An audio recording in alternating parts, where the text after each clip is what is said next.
नमस्कार दोस्तों, कैसे हैं आप सब। आशा करता हूँ आप सब बहुत अच्छे होंगे। कोरोना का टाइम चल रहा है और इसमें आप ज़्यादा से ज़्यादा पढ़ें और अपने जो पसंदीदा एग्ज़ाम है आप उसे क्रैक करिए। चलिए आज यूपीएससी और यूपी पीएससी, जो यूपी पीसीएस भी बोलते हैं, उसके बारे में कर लेते हैं।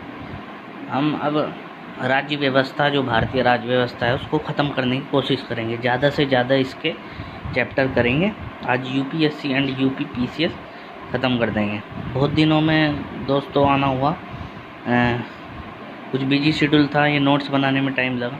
अब डेली आपको अभी अपलोड करूँगा वीडियो। इसके बाद आपको हाई कोर्ट और सुप्रीम कोर्ट भी जल्दी से पढ़ा दूँगा। ठीक है दोस्तों, शुरुआत करते हैं। पार्ट 14 में यूपीएससी जो है और यूपी पीएससी के बारे में जो है, या स्टेट पीएससी जो भी है उसके बारे में, स्टेट पीएससी और joint PSC, public service commission, union public service commission और स्टेट पीएससी और जॉइंट पीएससी के बारे में जो है पार्ट 14 संविधान के भाग 14 में लिखा गया है। भाग 14 में 315 से 323 आर्टिकल कौन सा आता है? 315 से 323 आता है इसमें आर्टिकल। 315 से 323 British east India company, British east India company. British east India company में जो है सबसे पहले ऐसा कोई पद का सृजन किया गया था जिसे लोक सेवक के रूप में कहते हैं भारत में, और ये हैलीबरी कॉलेज एंड बीओडी इसकी नियुक्ति करता था। हैलीबरी कॉलेज और जो इंग्लैंड में था, और बीओडी नियुक्ति करता था जो ये कंपनी के अधिकारी होते थे।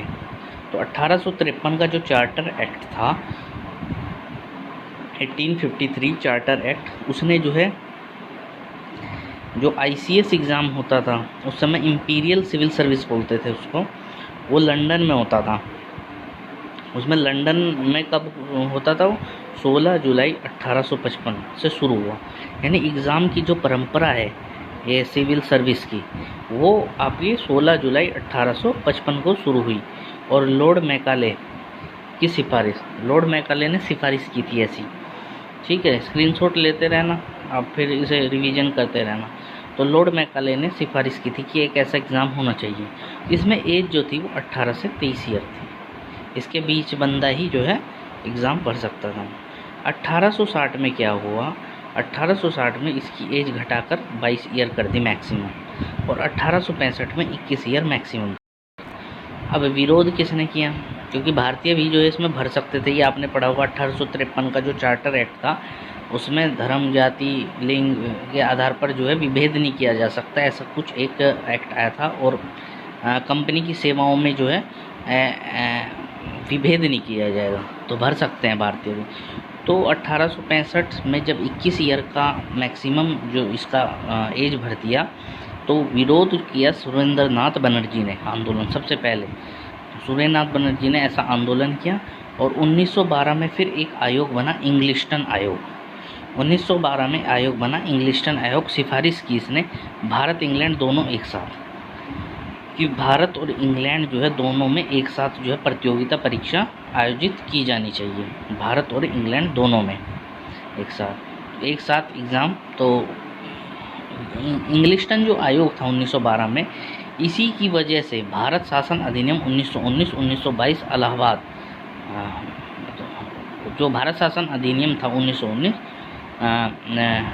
इसमें जिसे मॉन्टेग्यू चेम्सफोर्ड सुधार भी कहते हैं, इसमें जो है 1922 में पहली बार इलाहाबाद में जो है इंग्लैंड के साथ एक परीक्षा हुई इसकी आईसीएस की। मतलब भारत में इलाहाबाद में पहली परीक्षा हुई आईसीएस की 1922 में, और ये अधिनियम 1919 के तहत किया गया, और इंग्लैंड में भी हुई थी। ली आयोग, ये आयोग बहुत इंपॉर्टेंट है, ध्यान रखना। ली आयोग ने कहा कि पब्लिक सर्विस कमीशन, ली आयोग की सिफारिश हुई और उसके द्वारा जो है एक पब्लिक सर्विस कमीशन जो है इंडिया में बना, और 1926 में बना था पब्लिक सर्विस कमीशन। और इसमें 1+4 यानी एक तो अध्यक्ष और 4 उसके सदस्य, और जो अध्यक्ष था वो था सर बाकर, फर्स्ट अध्यक्ष था सर बाकर। ठीक है। भारत शासन अधिनियम फिर आया 1935, भारत शासन अधिनियम 1935, ये संघीय लोक सेवा आयोग यानी संघीय FPSC federal public service commission, federal public service commission, संघीय लोक सेवा आयोग की स्थापना की गई 1935 में। तो 26 जनवरी 1950, ये 2950 लिख रहा है, ये 1950 कर लेना। 26 जनवरी 1950 में जो है UPSC नाम रखा गया, तो फेडरल हटा दिया गया, यूनियन पब्लिक सर्विस कमीशन कर दिया। और इसके गठन के बारे में आर्टिकल 315 में लिखा गया है, आर्टिकल 315 में जो है UPSC के बारे में लिखा गया है। सेंटर जो है प्रेसिडेंट, जो सेंटर का है, ये UPSC तो सेंटर का है ना, यूनियन पब्लिक, तो ये इसमें की नियुक्ति प्रेसिडेंट करते हैं। और स्टेट में जो है स्टेट PSC जो होता है उसकी नियुक्ति राज्यपाल करते हैं। और जॉइंट PSC प्रेसिडेंट करते हैं राज्य विधानसभाएं जब ऐसा बिल पारित करती है कि हम एक साथ 3-4 राज्य या 2 राज्य जॉइंट PSC बनाना चाहें, तो प्रेसिडेंट ऐसा जो है उनकी विधानसभाएं जो है ऐसा बिल पारित करेंगे और प्रेसिडेंट बना देंगे।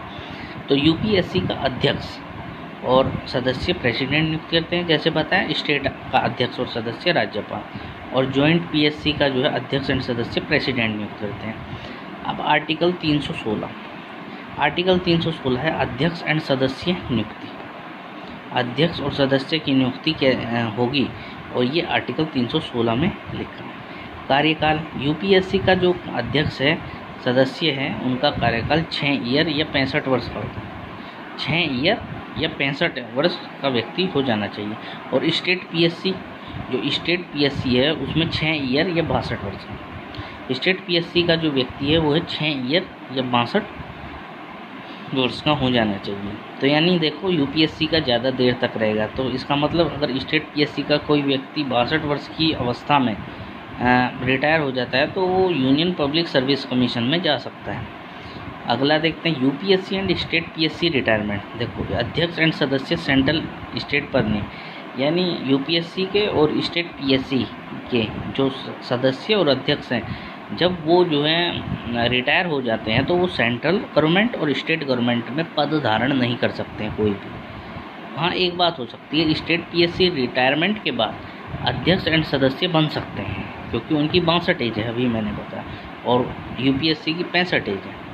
तो UPSC अध्यक्ष एंड सदस्य त्यागपत्र प्रेसिडेंट, UPSC का जो अध्यक्ष और सदस्य है वो त्यागपत्र प्रेसिडेंट को सौंपेंगे, और स्टेट PSC का जो अध्यक्ष और सदस्य है वो राज्यपाल को सौंपेंगे। जॉइंट PSC है, उसका अध्यक्ष और सदस्य जो हैं वो राज्यपाल को ही त्यागपत्र सौंपेंगे, और ये 6 ईयर के लिए इसमें भी जो है कार्यकाल वही है, 6 ईयर और 62 वर्ष।